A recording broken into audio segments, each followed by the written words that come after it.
ఓం నమో భగవతే వాసుదేవాయ. ఓం నమో భగవతే వాసుదేవాయ. ఓం నమో భగవతే వాసుదేవాయ. శ్రీమద్భాగవత మహాపురాణము పంచమ స్కంధము 20వ అధ్యాయము. ఆరు ద్వీపముల లోకాలోక పర్వతముల వర్ణనము. శ్రీ శుకుడు వచించెను. పరీక్షిన్ మహారాజా, ఇప్పుడు నేను ప్లక్షద్వీపము మొదలగు ఇతర ద్వీపముల పరిమాణములను, లక్షణములను, స్థితులను గూర్చి వర్ణింతును. మేరు పర్వతము జంబూద్వీపముచే పరివృతమయ్యున్నట్లు జంబూద్వీపము కూడా దానితో సమానమైన పరిమాణము, వైశాల్యము గల లవణ సముద్రముచే పరివేష్టితమయ్యున్నది. అగడ్తలు ఉపవనములచే ఆవరింపబడి ఉన్నట్లు లవణ సముద్రము కూడా దానితో సమానమైన వైశాల్యము గల ప్లక్షద్వీపముచే ఆవరింపబడి ఉన్నది. జంబూద్వీపమున పెద్ద పెద్ద నేరేడు వృక్షములు గలవు. ప్లక్షద్వీపము కూడా అంత విస్తారము గల సువర్ణమయమైన ప్లక్ష వృక్షములు అనగా జువ్వి చెట్లు గలవు. అందువలననే దానికి ప్లక్షద్వీపము అను పేరు ఏర్పడినది. ఇచట సప్తజిహ్వలు గల అగ్నిదేవుడు విరాజిల్లుచుండును. ప్రియమిత్రుని కుమారుడైన ఇత్మజిహ్వుడు ఈ ద్వీపమునకు అధిపతి.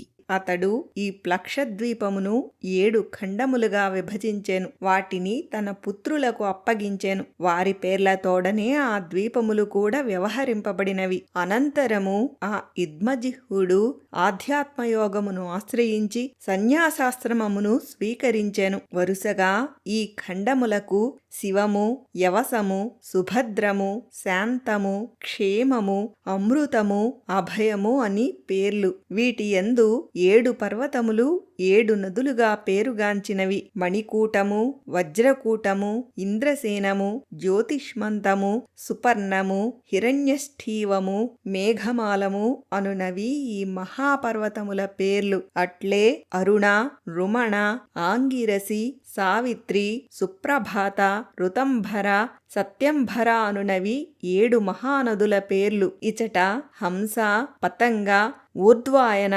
సత్యాంగ అను పేర్లతో 4 వర్ణముల వారు గలరు. పైన పేర్కొనబడిన నదులలో స్నానమొనర్చుటచే వీరి రజస్తమో గుణములు ప్రక్షాళితములగును.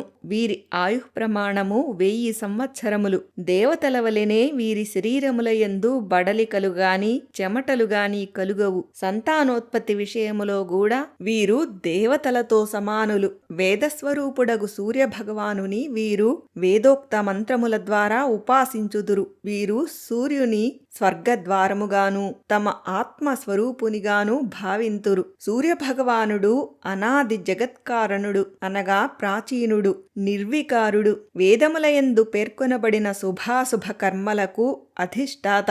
ఈ స్వామి సాక్షాత్తుగా పురాణ పురుషుడైన శ్రీ మహావిష్ణు స్వరూపుడు. అట్టి సూర్యభగవానుని మేము శరణు వేడుతున్నాము అని వీరు ప్రస్తుతింతురు. ప్లక్షము మొదలగు 5 ద్వీపములయందలి జనులకు ఆయువు, ఇంద్రియములు, మనోబలము, ఇంద్రియ బలము, శారీరక బలము, బుద్ధి, పరాక్రమము సహజముగానే సమానముగా సిద్ధించును. ప్లక్షద్వీపము దానితో సమాన వైశాల్యము గల ఇక్షురస సముద్రముచే పరివృతమయ్యుండును. ఆ ప్లక్షద్వీపమునకు పిమ్మట దానికి రెట్టింపు పరిమాణము గల శాల్మలి ద్వీపము గలదు. దానిని అంతటి విస్తీర్ణము గల మదిరా సముద్రము చుట్టియుండును. ప్లక్షద్వీపమునందలి జువ్వి చెట్లతో సమానముగా శాల్మలి ద్వీపమునందు బూరుగు వృక్షముల సముదాయము గలదు. తన వేదమయమైన రెక్కలచే విష్ణు భగవానుని స్తుతించునట్టి పక్షిరాజగు గరుత్మంతునకు ఇది నివాస స్థానముగా విజ్ఞులు పేర్కొందురు. ఈ ద్వీపమునకు ఆ పేరు వచ్చుటకు అది ఏ కారణము. ప్రియవ్రతుని కుమారుడైన యజ్ఞబాహువు ఆ శాల్మలి ద్వీపమునకు అధిపతి. అతడు దానిని సురోచనము, సౌమనస్యము, రమణకము, దేవవర్షము, పారిభద్రము, ఆప్యాయనము, అవిజ్ఞాతము అను పేర్లతో 7 భాగములుగా విభజించెను. అవే పేర్లు గల తన కుమారులకు వాటిని అప్పగించెను. ఆ 7 ప్రదేశముల యందును 7 పర్వతములు 7 నదులును కలవు. స్వరసము, శతశృంగము, రామదేవము, కుందము, ముకుందము, పుష్పవర్షము, సహస్రశృతి అనునవి 7 పర్వతముల పేర్లు. అటులే అనుమతి, సినీవాలి, సరస్వతి, కుహువు, రజని, నంద, రాక అనునవి నదుల పేర్లు. ఆ శాల్మలి ద్వీపమునందు శృతధరులు, వీర్యధరులు, వసుంధరులు, ఈశంధరులు అను 4 వర్ణముల వారు నివసింతురు. వారు వేదమయుడు, ఆత్మస్వరూపుడు అయిన చంద్రభగవానుని వేదమంత్రముల ద్వారా ఇట్లు ఉపాసింతురు. చంద్రభగవానుడు కృష్ణపక్షమునందును శుక్లపక్షమునందును తన కిరణములను విభజించి దేవతలకును పితృదేవతలకును సకల ప్రాణులకును ఆహారమసంగును. అట్టి చంద్రదేవుడే మాకు రాజు, అనగా మమ్ము రంజింపజేయువాడు. అట్లే మదిరా సముద్రమునకు వెలుపల దాని రెట్టింపు పరిమాణము గల కుశద్వీపము గలదు. ఇదియును ఆ ద్వీపమునకు సమానమైన విస్తీర్ణము గల ఘృత సముద్రముతో ఆవరింపబడినది. ఇచట భగవన్నిర్మితమైన ఒక కుశస్తంభము అనగా దర్భలతో కూడిన స్తంభము కలదు. అందువలననే దానికి కుశద్వీపము అను పేరు ఏర్పడినది. అది మరి ఒక అగ్నిదేవుని వలె కోమలమైన తన శిఖల కాంతులతో సమస్త దిశలను ప్రకాశింపజేయును. పరీక్షిన్ మహారాజా, ప్రియవ్రతుని పుత్రుడైన హిరణ్యరేతుడు ఆ కుశద్వీపమునకు అధిపతి. అతడు తన పుత్రులైన వసువు, వసుదానుడు, దృఢరుచి, నాభిగుప్తుడు, స్తుత్యవ్రతుడు, వివిక్తుడు, వామదేవుడు అని వారికి పంచి ఇచ్చెను. పిదప తాను తపమాచరించుటకు వనములకు వెళ్ళెను. ఆ ద్వీప ఖండముల యొక్క సరిహద్దులను 7 పర్వతములు నిశ్చయించుచున్నవి. చక్రము, చతుశృంగము, కపిలము, చిత్రకూటము, దేవానీకము, ఊర్ధ్వరోమము, ద్రవిణము అనునవి ఆ పర్వతముల పేర్లు. వాటి యందు రసకుల్య, మధుకుల్య, మిత్రవింద, శృతవింద, దేవగర్భ, ఘృతచ్యుత, మంత్రమాల అను నదులు ప్రవహించుచున్నవి. ఆ కుశద్వీపమున కుశలులు, కోవిదులు, అభియుక్తులు, కులకులు అను 4 వర్ణముల వారు నివసింతురు. వారు ఆ నదులలో స్నానమాచరించి పునీతులై అగ్నిస్వరూపుడైన శ్రీహరిని యజ్ఞాది కర్మల ద్వారా ఆరాధింతురు. మరియు ఆ ప్రభువును ఇట్లు స్తుతింతురు: హవ్యవాహన అగ్నిదేవా, మేము సమర్పించు హవ్యములను సాక్షాత్తు పరమేశ్వరునకు నీవు అందించుచుందువు. దేవతలు అందరును ఆ పరబ్రహ్మము యొక్క అంగములే కనుక యజ్ఞముల ద్వారా దేవతలకు చేయు పూజలు అన్నియును ఆ పరమేశ్వరునకే చెందును. పరీక్షిన్ మహారాజా, ఘృత సముద్రమునకు వెలుపల దానికి రెట్టింపు పరిమాణము గల క్రౌంచ ద్వీపము గలదు. కుశద్వీపమునకు చుట్టూను ఘృత సముద్రము ఉన్నట్లే ఈ క్రౌంచ ద్వీపమును కూడా దానికి సమానమైన పరిమాణము గల క్షీర సముద్రము ఆవరించియున్నది. ఇచట క్రౌంచము అను పేరు గల ఒక పెద్ద పర్వతము గలదు. అందువలననే దీనికి క్రౌంచ ద్వీపము అను పేరు ఏర్పడినది. పూర్వము కుమారస్వామి తన శస్త్ర ప్రహారముచే ఈ క్రౌంచ పర్వతము యొక్క మధ్య భాగమును చీల్చెను. అచటి లతలు, పొదరిండ్లు మొదలగునవి చెల్లా చెదరయ్యెను. కాని పాల సముద్రముచే తడుపబడి వరుణ దేవునిచే రక్షింపబడుట వలన అది భయరహితమయ్యెను. ప్రియవ్రతుని కుమారుడైన ఘృతపృష్ఠుడు ఆ క్రౌంచ ద్వీపమునకు అధిపతి. అతడు గొప్ప జ్ఞాని. అతడు ఆ ద్వీపమును 7గా విభజించి తన 7 పుత్రులకును అప్పగించెను. పిమ్మట సకల ప్రాణులకు అంతరాత్మయు పరమ శుభంకరుడు అయిన శ్రీహరి యొక్క పవిత్రమైన పాదారవిందములను ఆశ్రయించెను. ఘృతపృష్ఠుని 7 కుమారుల పేర్లు ఆముడు, మధురహుడు, మేఘపృష్ఠుడు, సుధాముడు, భ్రాజిష్ఠుడు, లోహితార్ణుడు, వనస్పతి. వారికి అప్పగింపబడిన ద్వీపఖండముల సరిహద్దులను 7 పర్వతములు, 7 నదులు నిశ్చయించుచున్నవి. శుక్లము, వర్ధమానము, భోజనము, ఉపబర్హిణము, నందము, నందనము, సర్వతోభద్రము అనునవి ఆ పర్వతముల పేర్లు.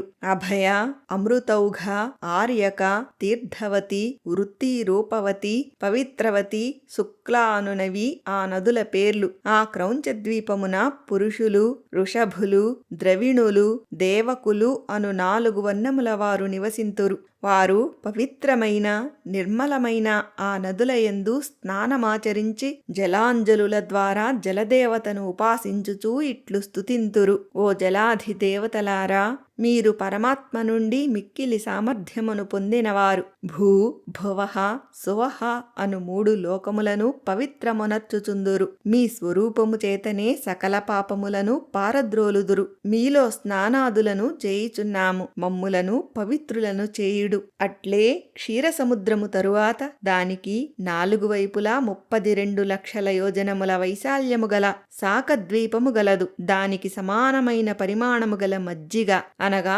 పెరుగుపై గల తేట అను సముద్రము గలదు. ఈ ద్వీపమునందు శాకము అను పేరు గల గొప్ప వృక్షము గలదు. అందువలననే దానికి శాకద్వీపము అను పేరు వచ్చినది.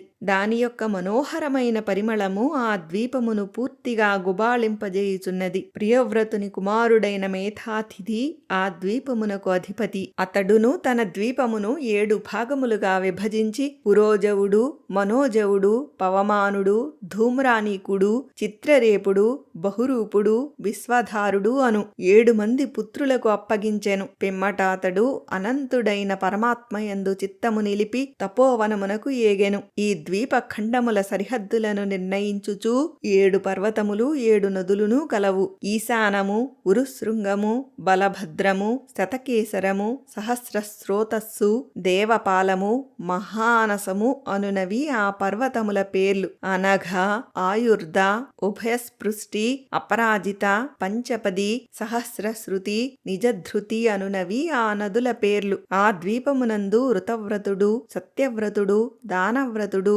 అనువ్రతుడు అను 4 వర్ణముల వారు ఉందురు. వారు ప్రాణాయామ పరాయణులై రజస్తమో గుణములను రూపుమాసి వాయురూపమున ఉన్న శ్రీహరిని సమాధి స్థితి ద్వారా ఆరాధించుచూ ఇట్లు స్తుతింతురు. ప్రాణాది వృత్తుల రూపములలో తన ధ్వజములతో గూడి పరమాత్మ ప్రాణుల శరీరముల యందు ప్రవేశించి వారిని కాపాడుచుండును. దృశ్య జగత్తు అంతయును అతని అధీనములో నుండును. వాయురూపములో అంతర్యామిగానున్న శ్రీహరి మమ్ము రక్షించుచుండుగాక. అట్లే మజ్జిగ సముద్రమునకు ఆవల దానికి చుట్టూను రెట్టింపు వైశాల్యము గల పుష్కర ద్వీపము గలదు. దానికి నలువైపులా అంతే విస్తీర్ణము గల మధుర జలముల సముద్రము ఆవరించియున్నది. అచట స్వర్ణమయమైన ఒక పుష్కరము గలదు. అది లక్షల కొలది రేణువులు గల అగ్ని శిఖల వలె దేదీప్యమానముగా వెలుగొందుచుండును. ఆ కమలమే బ్రహ్మదేవుని ఆసనమని భావింపబడును. ఆ పుష్కర ద్వీపమునకు మధ్య భాగమున దాని యొక్క తూర్పు పడమరల విభాగముల సరిహద్దులను నిర్ణయించునట్టి మానసోత్తరము అను ఒక పర్వతము గలదు. ఇది 10,000 యోజనముల ఎత్తును అంతే పొడవును కలిగియున్నది. దీనిపైన 4 దిశల యందును లోకపాలుర యొక్క 4 పురములున్నవి. వీటి మీద మేరు పర్వతము యొక్క 4 వైపులా సూర్యుని రథచక్రములు తిరుగుచుండును. ఇవి దేవతల రాత్రింబవళ్లను అనగా దక్షిణాయనమును ఉత్తరాయణమును క్రమముగా నిర్దేశించును. వీరి యొక్క ఒక పగలు రాత్రి కలిసి మానవుల సంవత్సరముతో సమానము. ప్రియవ్రతుని పుత్రుడైన వీతిహోత్రుడు ఆ పుష్కర ద్వీపమునకు అధిపతి. రమణకుడు, ధాతకి అను 2 అతని పుత్రులు. అతడును ఆ ద్వీపము యొక్క 2 భాగములకు తన కుమారులను అధిపతులను గావించెను. పిమ్మట తన సోదరుల వలెనే భగవత్సేవా పరాయణుడు అయ్యెను. అచట నివసించు పురుషులు పరబ్రహ్మ స్వరూపుడైన భగవంతుని అనగా శ్రీహరిని మోక్షమును ప్రసాదించునట్టి కర్మల ద్వారా ఆరాధించుచూ ఇట్లు స్తుతింతురు. పరిపూర్ణుడవైన పరమేశ్వర, నీవే కర్మఫల రూపుడవు, అద్వితీయుడవు, శాంత స్వరూపుడవు, బ్రహ్మజ్ఞానమునకు సాధన రూపుడవు అయిన బ్రహ్మదేవుడవు కూడా నీవే. అట్టి నీకు నమస్కారము. శ్రీసుకుడు వచించెను. పరీక్షిన్ మహారాజా, ఈ మధుర జల సముద్రమునకు వెలుపల లోకాలోకము అను పర్వతము గలదు. అది ఈ భూతలమునకు అన్ని వైపులా సూర్యకిరణములచే ప్రకాశించు భాగమును ప్రకాశింపని భాగమును వేరు చేయుచు మధ్యలో నిలిచియున్నది. మేరు పర్వతము మానసోత్తర పర్వతముల మధ్య గల భూభాగమున శుద్ధోదక సముద్రము గలదు. దాని తరువాత సువర్ణమయమైన భూమి గలదు. ఇది దర్పణము వలె స్వచ్ఛముగా ఉండును. దీని మీద పడిన పదార్థము ఏదైనను మరల దొరకదు. కనుక అచట దేవతలు తప్ప మరి ఏ ప్రాణియూ ఉండదు. లోకాలోక పర్వతము సూర్యకాంతి ప్రసరించు ప్రదేశమునకును ప్రసరింపని ప్రదేశమునకును మధ్య గలదు. అందువలన అది లోకాలోక పర్వతమని ప్రసిద్ధికెక్కినది. పరమాత్మ ఈ లోకాలోక పర్వతమును ముల్లోకములకును వెలుపల 4 వైపులా సరిహద్దులుగా స్థాపించెను. దీనికి ఒకవైపున గల ముల్లోకముల యందు సూర్యుడు మొదలుకుని ధ్రువలోకము వరకు గల సమస్త జ్యోతిర్మండల కిరణములు మరి ఒక వైపునకు ప్రసరింపవు. అనగా దీని ఎత్తు పొడవుల యొక్క ప్రమాణము నిర్ణయించుట అసాధ్యము. విద్వాంసులు సకల లోకముల ప్రమాణములను, లక్షణములను, స్థితులను అనుసరించి వాటి విస్తృతిని తెలిపిరి. ఈ సమస్త భూగోళము యొక్క విస్తృతి 50 కోట్ల యోజనములు. లోకాలోక పర్వతము యొక్క విస్తృతి ఇందులో 4వ భాగము అనగా 12.5 కోట్ల యోజనములు. అఖిల జగద్గురువు స్వయంభువు అయిన బ్రహ్మదేవుడు ఈ లోకాలోక పర్వతము పైన 4 దిక్కులయందును సకల లోకముల రక్షణ కొరకు వృషభము, పుష్కల చూడము, వామనము, అపరాజితము అను 4 దిగ్గజములను నియమించెను. ఈ దిగ్గజముల యొక్కయు తన అంశస్వరూపులైన ఇంద్రాది లోకపాలుర యొక్కయు వివిధ శక్తులను వృద్ధి చేయుటకై సకల లోక శ్రేయస్సునకై విశ్వక్సేనాది పార్షదులతో కూడి శ్రీ మహావిష్ణువు ఈ పర్వతముపై విరాజిల్లుచున్నాడు. ఈ పరమ పురుషుడు సర్వాంతర్యామి, శుద్ధ సత్వస్వరూపుడు, ధర్మ జ్ఞాన వైరాగ్య ఐశ్వర్యాది అష్టమహాసిద్ధులతో ఒప్పుచుండును. తన కరకమలముల యందు శంఖ చక్రాది ఆయుధములతో శోభిల్లుచుండును. ఈ విధముగా తన యోగమాయచే రచింపబడిన లోకముల వ్యవస్థను సురక్షితమొనర్చుటకై భగవంతుడు తన లీలామయ రూపముతో కల్పాంతము వరకు అచట విలసిల్లుచుండును. లోకాలోక పర్వతము యొక్క అంతర్వర్తి అయిన భూభాగము యొక్క విస్తృతి వర్ణింపబడినది. దానికి 2వ వైపున గల అలోక ప్రదేశము యొక్క పరిమాణము కూడా దాని వలెనే తెలిసికొనవలయును. ఈ లోకాలోక పర్వతము కంటే ఆవలనున్న ప్రదేశమును గూర్చి యోగీశ్వరులు మాత్రమే తెలిసికొనగలరు. పరీక్షిన్ మహారాజా, స్వర్గము పృథ్వీల మధ్య గల బ్రహ్మాండము యొక్క కేంద్రమునందే సూర్యుని ఉనికి గలదు. సూర్యునకును బ్రహ్మాండ గోళమునకును మధ్య 25 కోట్ల యోజనముల దూరము గలదు.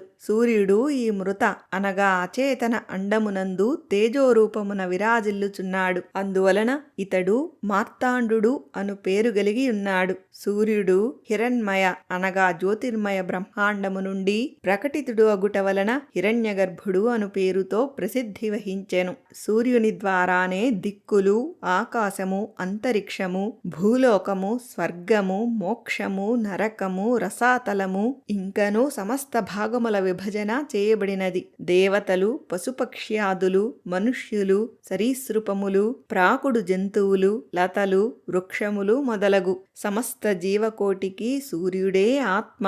నేత్రేంద్రియములకు అధిష్టాన దేవతయు అతడే.